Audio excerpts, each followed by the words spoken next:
Hi, Assalamualaikum. My name is Muhammad Azzim, and today we would like to present the topic less is powerful.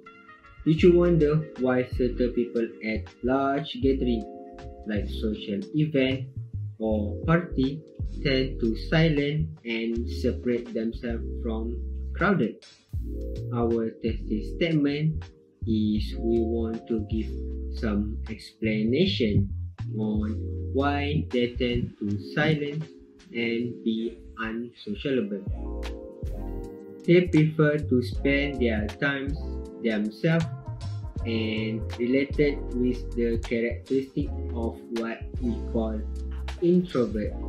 But this also happens to extrovert because we as humans have their own silence mood different by times and situation. Here are the five advantages, and the first point is appear more powerful. The topic consists of two factors.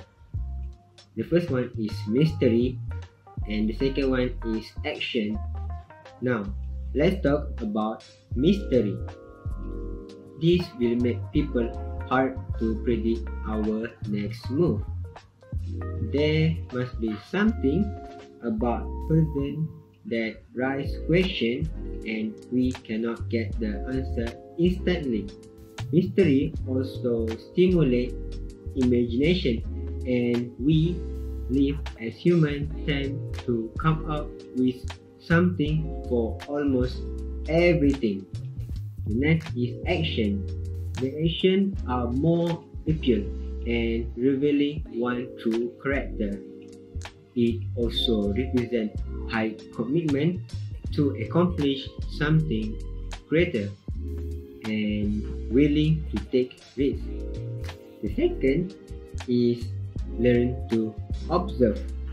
Sometimes we just need to relax and observe as not everything needs reaction. Observation is the good way to study something.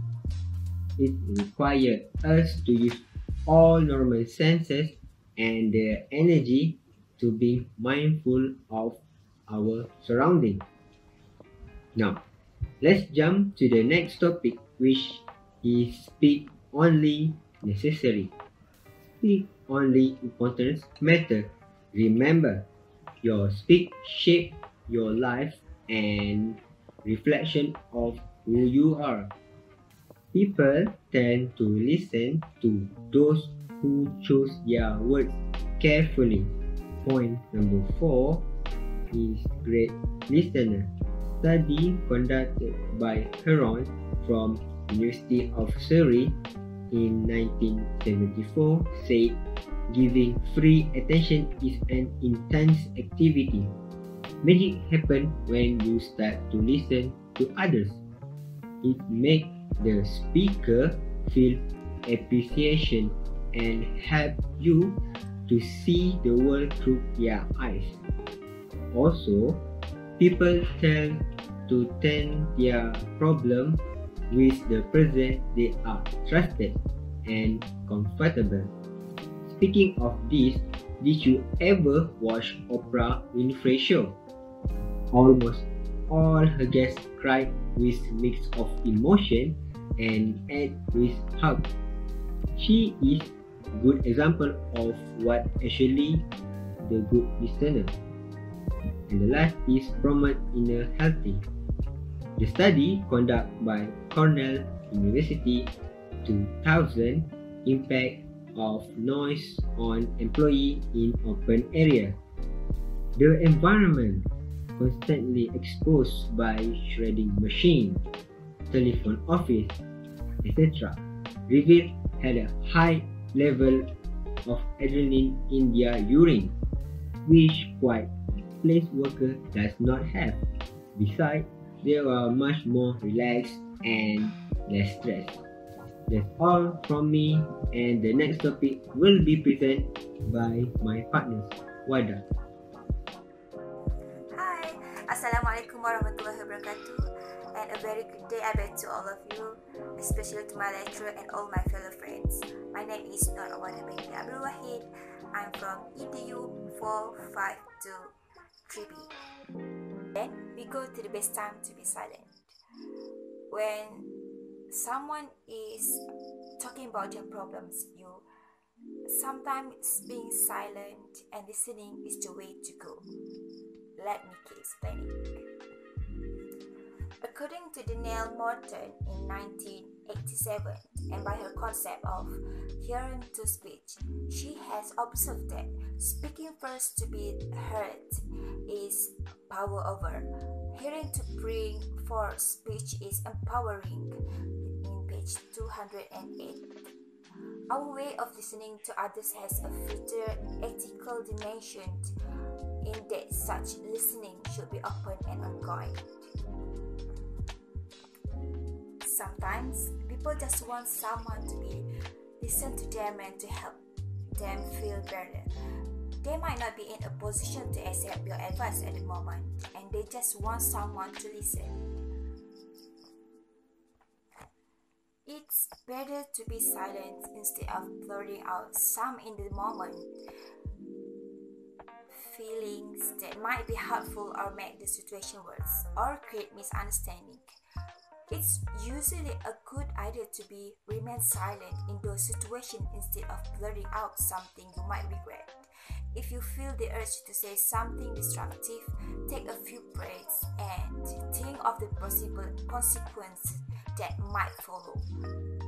Just like when you in a group conversations, especially if you are not familiar with those you are talking with, it can be a good idea to be silent to observe and learn about those you are talking with. It can be a good idea to be silent to observe and learn about those you are talking with. You can appear more likable and build rapport up faster if you understand who you are talking with more. One thing to note is that you don't want to stay silent and observe too long, since the group will perceive you as weird and unsettling. Be sure to come in every now and then, even if your intent is to observe.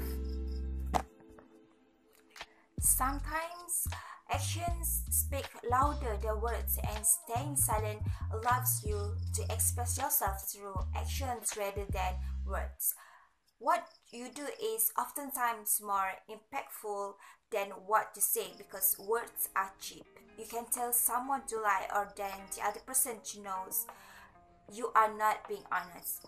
One of the best times to let your action do the talking is when you are comforting someone who might be down. As conclusion, silence is useful and effective. Falling silent can be a means of learning about the world around us, or a powerful way of letting someone know what we feel. Silence is also a space in which to cultivate peace of mind and body. It is a defense against intrusion. Clearly, silence has an important place in our lives. Last but not least, according to Ifrit in 2008, studies of silence lack from empirical footing because the onset is absent by definition and not directly verifiable. The detection of silence is always, in the first instance, a subjective impression and a private determination. One gets the sense of a silence.